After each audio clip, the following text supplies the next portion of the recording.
Selamat berjumpa kembali adik-adik pada topik selanjutnya setelah pengukuran, yaitu tentang besaran vektor ya. Jadi di sini kita akan membahas tentang besaran vektor, kemudian ada besaran skalar, nanti tentang analisis vektor. Oke, kita lanjut adik-adik.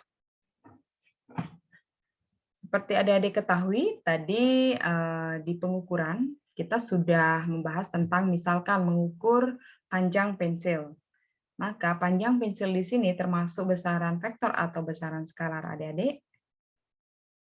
Nah, tentunya adik-adik mungkin sudah mengetahui ya, bahwa panjang pensil itu merupakan besaran skalar. Kenapa? Karena kita tidak perlu menambahkan lagi penjelasan bahwa panjang pensil itu misalkan besarnya tadi ya 25,0 mm atau 2,50 cm ke barat. Kan tidak perlu. Jadi tidak perlu menunjukkan arahnya gitu ya. Maka itu disebut dengan besaran skalar, hanya memiliki nilai saja dan tentunya ada satuannya. Tetapi kalau besaran vektor, ini contohnya. Mobil itu melaju dengan kecepatan 10 meter per sekon. Nah, ada pertanyaan lagi, ke arah mana melajunya? Ternyata ke arah utara misalnya. Berarti di sana selain ada nilai dan satuannya, di besaran itu ada juga arah. Nah, inilah yang dinamakan dengan besaran vektor. Jadi memiliki arah dan nilai. Jadi contohnya tadi adalah besaran kecepatan. Di kecepatan mobil itu 10 meter per sekon ke utara. Oke.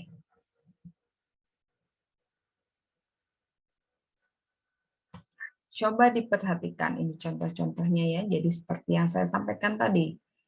Kalau kita mengukur panjang benda dengan penggaris misalnya, kita hanya mengukur besarnya saja. Jadi mengukur panjangnya saja, tidak menentukan kemana arahnya. Tetapi ketika kita mengukur perpindahan suatu benda, jadi selain mengukur berapa besar perpindahannya, misalkan 1 meter, 2 meter, ya, kemana arahnya juga kita harus ketahui. Contoh di sebelah ini adalah misalkan kita menarik satu balok yang membentuk sudut. Maka ini dipertanyakan membentuk sudutnya itu ke arah mana dan berapa derajat di sini. Jadi harus ada gitu ya. Membentuk sudut 30 derajat ke kanan ini. Jadi seperti ini, ditarik. Atau ditarik dengan gaya 10 Newton ke kanan, maka dia lurus ke kanan saja. Ditarik dengan gaya 10 Newton ke atas. Nah, akan berbeda ya. Jadi gaya merupakan besaran vektor.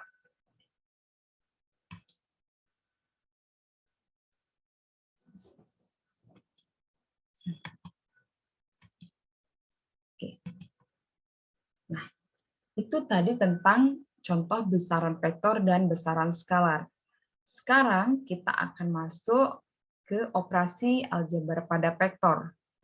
Jadi, penjumlahan vektor bisa dilakukan dengan banyak metode. Tergantung ya nanti vektor-vektor yang akan dijumlahkan. Kita bisa memilih metodenya. Misalkan saja, ini diberikan dua contoh, vektor A dan vektor B.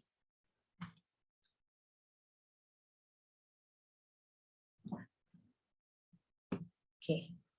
Jadi ada vektor A dengan panjang 6 satuan ya. Ke arah kanan, jika kita anggap ya, sini adalah ke arah kanan, ke sumbu X positif adalah positif ya nilainya, ke kanan, maka ke arah ke kiri itu kita beri nilai negatif, karena opositnya ya lawannya. Sehingga resultan vektor dari vektor A ini ya dijumlahkan dengan vektor B, itu kita sebut dengan vektor C, maka resultan vektor ini adalah 3 Newton dengan arah ke kanan. Jadi ini salah satu contoh penjumlahan vektor. Maaf ya, di sini harusnya tanda vektornya ini ada tanda panahnya ya. Oke. Kemudian kita bisa menentukan resultan vektor dengan metode ini ya.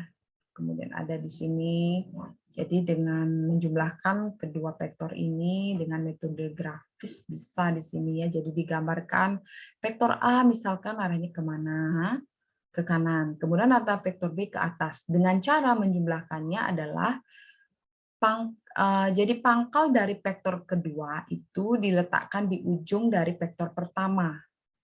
Digambarkan sesuai dengan keadaan dari vektor B dengan panjang garis yang sama persis dengan vektor B. Seperti ini adalah 4 satuan ya. Jadi harus digambarkan 4 satuan. Terus arahnya dia adalah ke atas. Jadi harus digambarkan dengan arah ke atas. Tidak boleh ini dirubah-rubah gambarnya. Jadi ingat ya, pangkal vektor selanjutnya diletakkan di ujung vektor sebelumnya. Begitu seterusnya kalau nanti ada 3 vektor, 4 vektor, dan 5 buah vektor.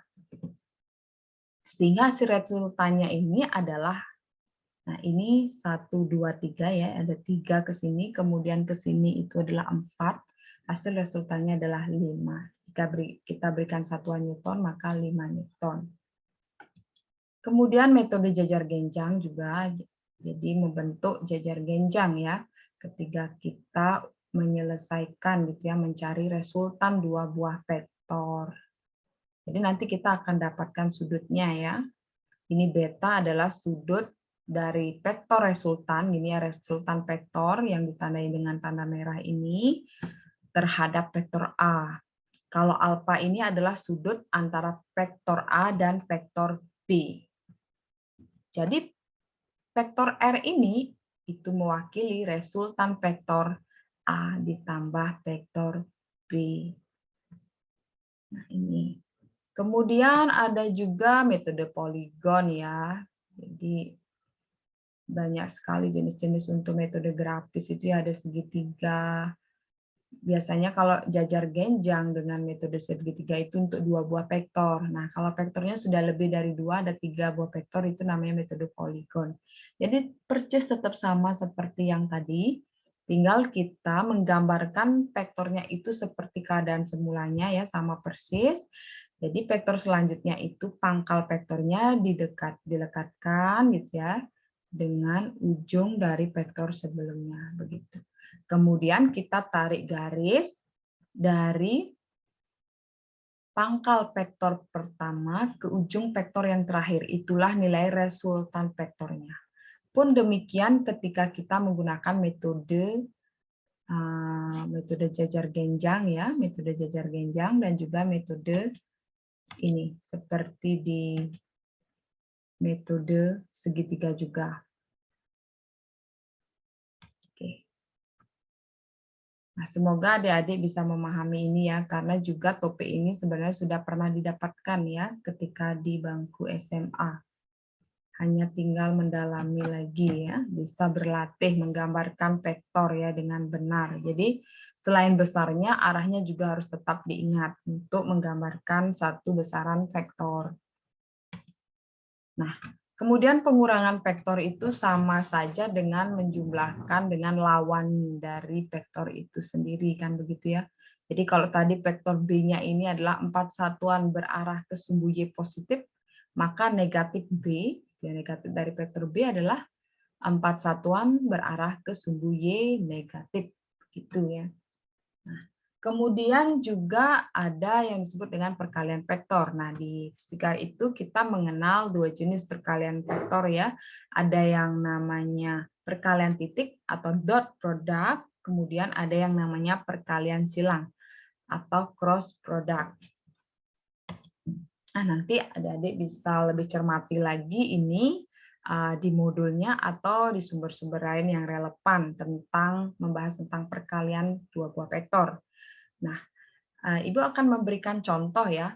Jadi hasil suatu perkalian vektor dalam besaran fisika ya yang sudah adik-adik ketahui gitu ya dalam kehidupan sehari-hari. Ada namanya besaran usaha. Besaran usaha itu merupakan sebenarnya hasil dari perkalian ini, perkalian titik ya. Dari vektor apa? Kan harus ada 2 buah vektor ya. Jadi di usaha itu adalah vektor gaya yang bekerja pada benda dengan vektor perpindahan benda. Jadi F dot S itu menghasilkan usaha, sehingga usaha benar adalah besaran skalar.